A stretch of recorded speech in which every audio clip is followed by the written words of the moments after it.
Isang mapagpalang araw mga boss, and welcome back to our channel. Ayan, bago tayo mag-reaction at magbigay ng opinion tungkol sa mga bali-balita ayan, kumakalat sa social media, please like and share and pakisubscribe naman itong ating munting channel mga boss.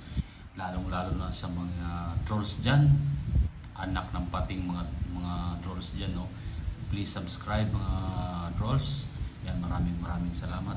At ngayon mga boss ay pakikinggan natin at bibigyan ng reaction itong video na galing kay Colonel Kerubin na in-interview ni Julius Babaw. Bago tayo magbigay ng opinion nito. Mahiya naman kayo. At sana seryosohin natin yung mga nag-iimbestiga dito na panagutin lahat ng mga involved dito sa mga katiwalian na to. Kasi sabi ko kung tayo, kinulong tayo 2 beses, lumaban tayo. No? Lumaban tayo against corruption. Yun na yung sinasabi ni Mayor Magalong na kaming dalawa ni Colonel Kerubin, nakulong kami, lumaban kami sa corruption, lumaban kami sa mga katiwalian.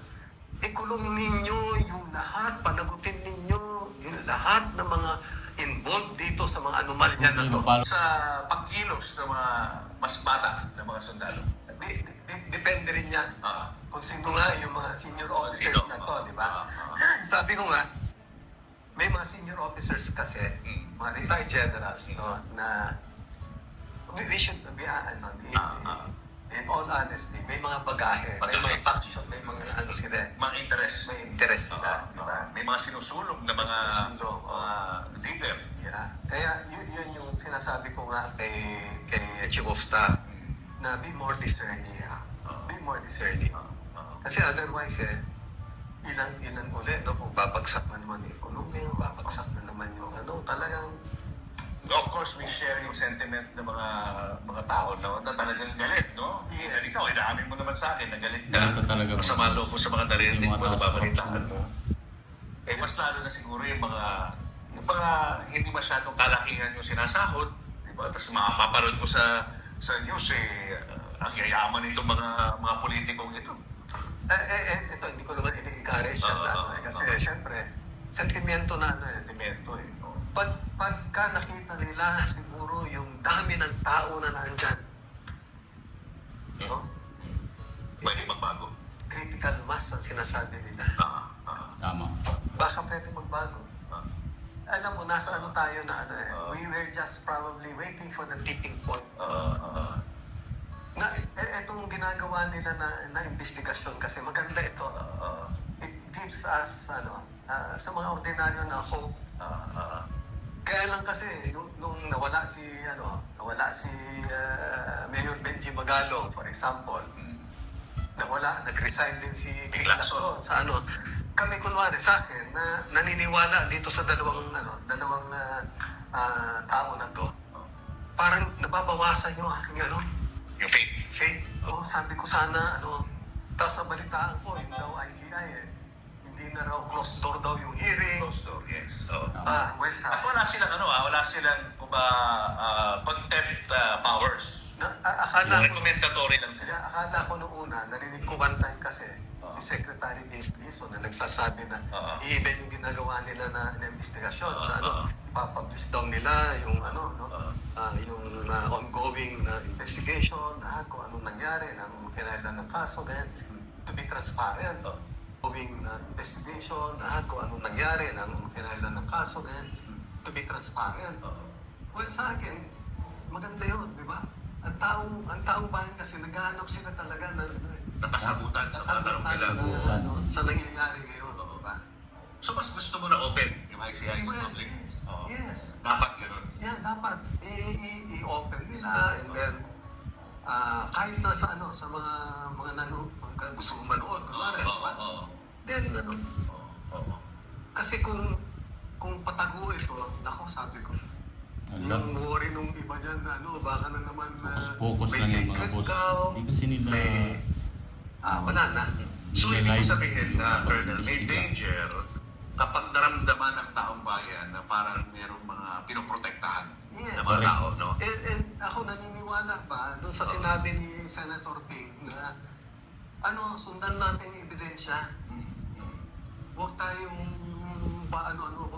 kung saan tayo dadali ng ebidensya, doon tayo ang bahala na kung sino dapat managot, di ba? Correct.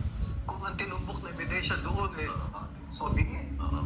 As a military man, ano po bang mandato ang sinusunod ng ating sandatahang lakas? Well, nung sa amin kasi noon, ang reason namin na kaya kami umalma noon, we were the protectors of the state and the people. So we believe ba na when the people are now oppressed, and we see that ang oppressor yung gobyerno, yun ang reason namin na di ba? But that was later on, klinaro naman nila. So, marami nang, ewan ko kung yung totoo na interpretation nila na protector of the people of the state kasi ginagamit na naman ng ibang grupo na Yes, di ba? the same thing, di ba? You don't see any parang elements ngayon sa nakikita mo within the military na pwedeng mangyari ulit yung nangyari ng mga panahon ninyo.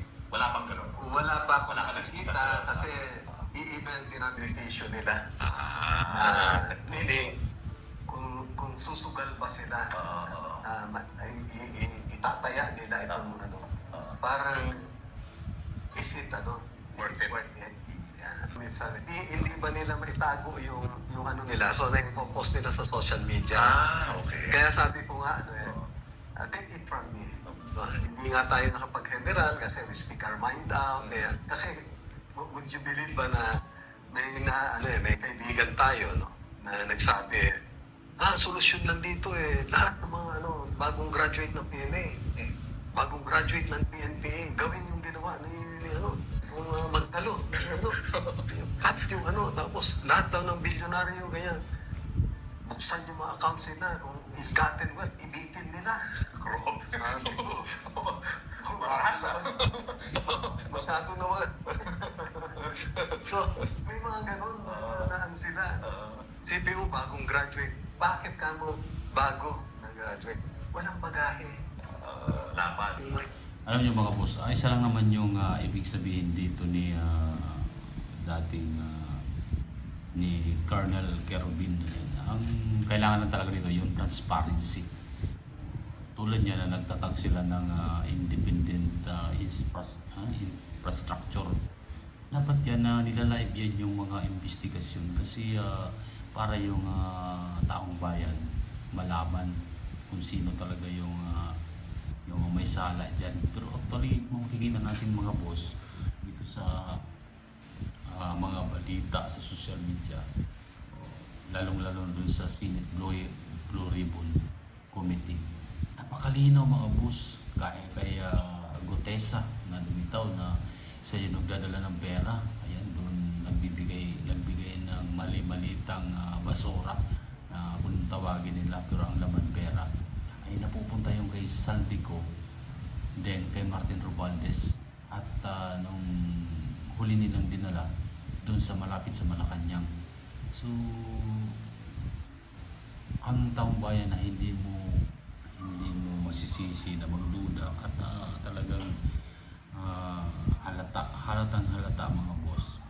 Kaya talagang malala na yung corruption dito sa Pilipinas talaga mga boss. Kasi sila yung tawag ito, systemize sila mga boss sa pangungurap di umano, ayan, na nababasa natin sa mga balita. At siguro naman kasi wala naman talaga tayong nakikitang mga pagbabago ayan dito sa ating bansa. Kung iahambing natin sa nakarang administrasyon, doon may mga nakikita tayong mga pagbabago. Pero ngayon mga boss, wala nang ultimo Korea mga boss, ayan, binawi yung pera nila na ipupundo sana doon sa pagpapagawa ng project dito sa Pilipinas. Bakit binawa? Kasi pumutok na po yung flood control project. Yan mga boss. Kaya talagang napakasaklap mga boss ng nangyayari sa bansa natin. Kasi yung mga nakaupo ngayon ay puro mga gahaman. Ayan mga boss. Wala silang ibang iniisip kundi yung kapakanan ng sarili nila, bulsa. Yan mga boss, wala silang pakialam sa mga pangangailangan ng taong bayan. Yan yung pinakamasaklap na nangyayari ngayon mga boss. Talagang kahit sino naman, kahit sa mga ordinaryong mga mamamayan ng mga katulad natin, ay siyempre mararamdaman yan mga boss na talagang yung bansa natin ay puro korupsyon ang nangyayari. Walang transparent yung ating gobyerno. Dapat sana may transparency na nangyayari dyan, tulad nung pag-imbestiga doon sa Senate Blue Ribbon Committee under ni Senator Marcolita. Yun talaga mga boss, talagang masasabi mong legit kasi live siya at talagang maraming nanonood kasi nila live nila mga boss. Nakikita mo kung ano yung mga nangyayari, kung sino yung mga kasabwat, sino yung mga may kasalanan dyan. Pero sa ginagawa ngayon ni ng administrasyon, yan, so ICI nila, wala silang ganun, wala silang transparent, wala silang live broadcast na kanilang pag-iimbestiga tungkol dyan sa flood control project. Kaya napakahirap mga boss. Lahat tayo apektado dito mga boss, kaya wag nating pabayaan ito. Yan, makialam tayo mga boss. At future ng mga kabataan na nakasalalay dito, at sana ng mga kabataan din na yan, makialam din sila dito. Yung mga Gen Z na tinatawag mga boss, dapat ayan na makialam sila kasi apektado sila sa mga ganitong pangyayari dito sa ating gobyerno. Ayan, maraming salamat. Ikaw, anong masasabi mo? Ayan mga boss, please comment down below at pakisubscribe naman sa ating munting channel. Ayan, maraming salamat. God bless everyone.